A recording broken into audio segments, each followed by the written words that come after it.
ध्यान से सुन लेना, जीवन बदलने वाली कहानी है। 100 करोड़ से भी भारी कहानी है। दो दोस्त, तो एक अमीर बच्चा था, एक नॉर्मल बच्चा था। इस बच्चे ने बड़ी डेयरी खोली थी, बड़ा फार्म खोला था और ये लगभग दिवालिया होने के कगार पे आ गया।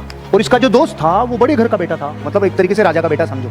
तो इसकी पत्नी ने बोला, अजी सुनो, आप कहते थे इतने सालों से कि आपका एक अमीर दोस्त था, तो चलो अपन उससे मदद लेने चलते हैं। तो ये इसकी पत्नी और बच्चे चल पड़े। ये गए, गेट कीपर को बोला कि वो दोस्त जो इतने साल पहले साथ पढ़ता था वो आया है। आते ही उसका दिल खोल के स्वागत किया दोस्त का और बाहों में भर लिया। दोस्त, इतने वर्षों बाद तो आया है, तेरे पूरे परिवार का स्वागत है, मेहमान नवाजी की जाए, बहुत मान सम्मान किया जाए, सेवा की जाए, आप आराम करो। खाना पीना किया, रेस्ट करवाया कि सुबह बात करेंगे। सुबह दोस्त आया, दोस्त ने आते ही अपनी पूरी विक्टिम मोड चालू किया। गाया भी बिकी, भैंसा भी बिकी, वो सब खत्म हो गया। अच्छा। अब उसने मंत्री को आदेश दिया, मंत्री जी इनको एक बकरी दे दो। उस पति ने बोला, रे सुन राजा से यार, जो देव जो लेयर निकल जाए यार। बकरी लिए और निकल लिए। 2-5 दिन 10 दिन दूध पिलाया, बच्चे पल गए। 5-10 दिन 20 दिन 15 दिन हो गए और बकरी, तो जैसे बकरी मरी तो एक दिन तो पति पत्नी एक दूसरे की तरफ नहीं देखे। साला इतना बड़ा राजा मेरे को बकरी देके भेजा था, दिमाग खराब है यार तू। लेकिन 3-4 दिन बाद झाग आ गए वापस कि चलो चलते हैं, अब की बार देखते हैं, अब की बार थोड़ा सही देना चाहिए। वो गया, वैसे ही स्वागत हुआ, रात को विश्राम हुआ और सुबह 10:15 बजे वापस बकरी भी मर गई। राजा ने बोला, चिंता मत करो, बिल्कुल भी कोई चिंता करने की जरूरत नहीं है, मंत्री जी बकरी दे दो। अब राजा का आदेश कोई टाल सकता है क्या? शांति से बकरी लेके 5 दिन दूध पिए, 10 दिन दूध पिए, 15 दिन दूध पिए बकरी।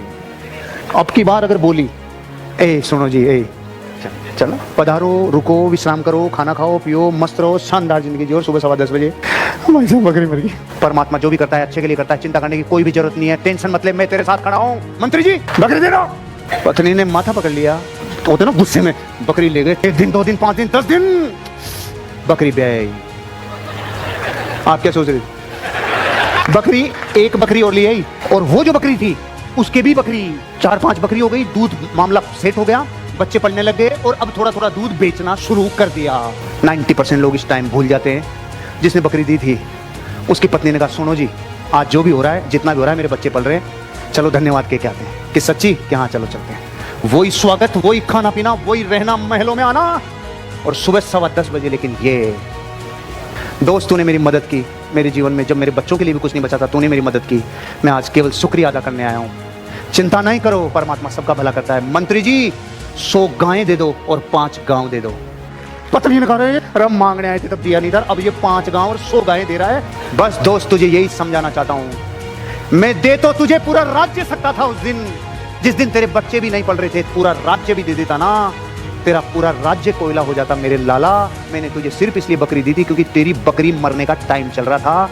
अब तेरी बकरी ब्याई, तेरे लिए राज्य कुर्बान है, तेरे को भाग्य के लिए रोना नहीं है, तेरे साथ मैं खड़ा हूं।